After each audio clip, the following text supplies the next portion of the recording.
Yo, what's going on, guys? Mush back at it with another video.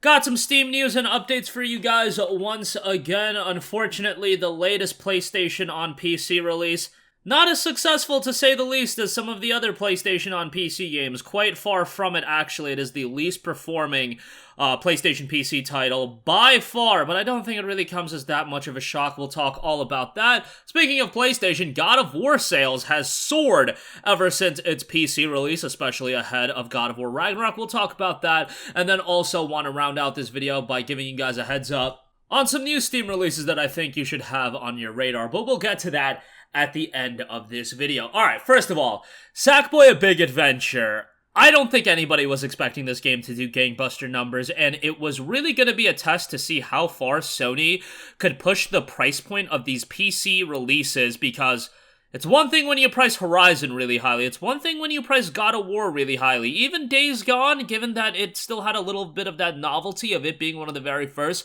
PlayStation PC titles, but now, when you're talking about a game like Sackboy: A Big Adventure, a very tertiary PlayStation exclusive, you're pricing that at $60.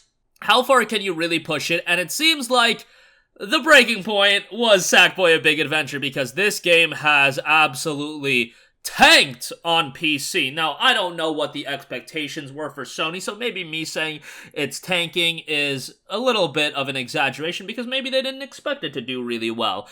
Well, I think they were expecting it to do better than an all-time peak player count of 610. Like, that is astronomically low for a game that's being published by Sony and PlayStation. I was expecting, like, low numbers for this game, don't get me wrong. I was not expecting 610 players. I have played a little bit of it on PC, and I am enjoying it. Sony hooked me up with a copy of the game, so I'm very much appreciative of that, but I keep it real when I say, and I've been saying it with Sackboy: A Big Adventure, it's just like, you know, $60 is a hard price to stomach, and people will drop 60, 70 bucks on games that they really want, like a Call of Duty Modern Warfare 2. Like, I'm sorry if you feel a certain type of way about COD. COD's one of those games that you can get away with a high price point.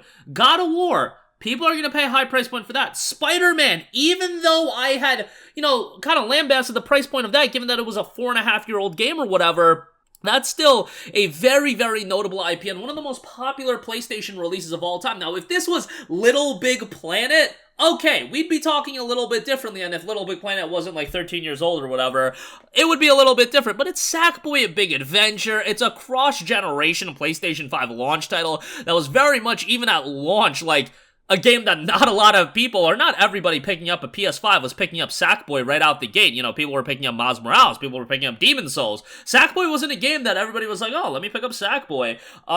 You know, at the end of the day, the game's available on PC, and I don't think it's that big of a deal for Sony, because while initially, right out the gate, it's not doing gangbuster numbers, at the end of the day, it's gonna go on sale. It's gonna see steeper discounts. It's gonna eventually be 10, 15 bucks, and maybe at that point, people are gonna decide to buy it. And for me, the consumer, and you guys, the consumers, you should just be happy that the portfolio of games available on PC is expanding rapidly. The $60 price tag, yeah, you can be upset about that, but, you know, this is a game that I don't think many of us even expected it to be on PC and Steam. So the fact it's available on Steam, hey, Steam and PC portfolio expanding, is $60, which is whack, but it's gonna go on sale eventually, and if you do have any interest in the game, pick it up down the line. It's actually a good platformer, and it's a well-designed game in my opinion. It's not Little Big Planet, it just uses Sackboy as the mascot, and, you know, Sackboy's kind of a notable character, so I think that worked out. But, yeah, $60, like, I've been saying it since this was announced, I was like, bruh, $60? What are we doing here? I know that it does run well on the Steam Deck, so if you're into that, that's an option as well. But yeah, unfortunate, not all too unexpected, however. Hopefully, you know, whatever it is. Miles Morales is next. Don't see that doing as well as Spider-Man 2018, because Miles Morales at $50, that's a little bit hard of a hard sell 2 years after its release. I see it doing well, don't get me wrong. Spider-Man is still a big IP, but you know, $50 is just going to be a hard sell for that. Is it going to do better than 610 concurrent players as its peak? Absolutely. I would expect it to do orders of magnitude higher than that. You know, 6,000, 10,000, 60,000, 60,000 players is a little bit of a stretch, but, you know, 16,000 players concurrently, I wouldn't be all too shocked with. All right, moving on from that, quick note here, God of War sales have hit 23 million. They have officially announced this, and this is 3.5 million higher than their last reported figures, which was 19.5 million. Right ahead of the release of God of War Ragnarok. This is something Sony does where they tout the sales of a successful IP. They did this with Horizon Zero Dawn as well, noting that it sold, I want to say, 20 million units right ahead of Forbidden West coming out. So, yeah, doing pretty well on PC. Even though it was a 4-year game priced at $50, there are certain games you can get away with the $50 price tag. Other games, not so much. I think we're starting to realize, you know, where these IPs fall in line. But if they're gonna bring the games on PC, I can understand from the Sony standpoint being like, alright, bro, you don't have to buy the game right away, but for the people that want to pay $60, pay the $60, and then you can buy it on sale. I can understand that line of thinking. You know, your mileage may vary on how effective you think it is, but nonetheless, I can understand it. But God of War was obviously one. They got away with that $50 price tag for sure. Lastly, I do want to note 2 new PC releases that I thought I would give mention to on Steam. SIGNALIS. This came from Rose Engine and Humble Games. Overwhelmingly positive reception on this one. 805 Steam user reviews, 98% positive. This is a throwback survival horror game with an awesome art style, a very dark and gritty look. A classic survival horror experience set in a dystopian future where humanity has uncovered a dark secret, unravel a cosmic mystery, escape terrifying creatures, and scavenge an off-world government facility as Elster, a technician replica searching for her lost dream. So really positive reception on this one. Maybe add it to your wish list. $19.99. Price point seems pretty good, and Humble's been publishing some pretty notable titles. So yeah, good on them. Humble really expanding in terms of what they're offering. And then lastly, Star Ocean: The Divine Force, a brand new JRPG, did drop as well.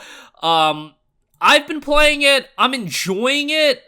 The voice acting still leaves a lot to be desired, and I don't know what it is about Star Ocean. Like, the voice acting is always like a kind of train wreck, but nonetheless, you do have the option for Japanese voiceovers. You have 2 main characters that you can select, and overall, I'm enjoying the game. Battle system's awesome, I think.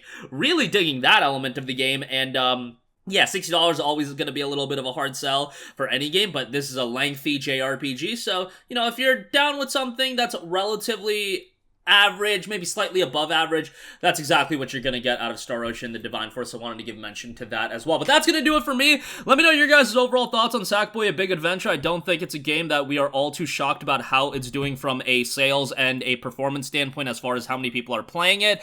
God of War sales have jumped up since its launch on PC. SIGNALIS and Star Ocean drop on Steam. That's going to do it for me. Let me know all your thoughts in the comment section down below. As always, guys, thanks for watching, and I will catch you guys in the next one. Peace out.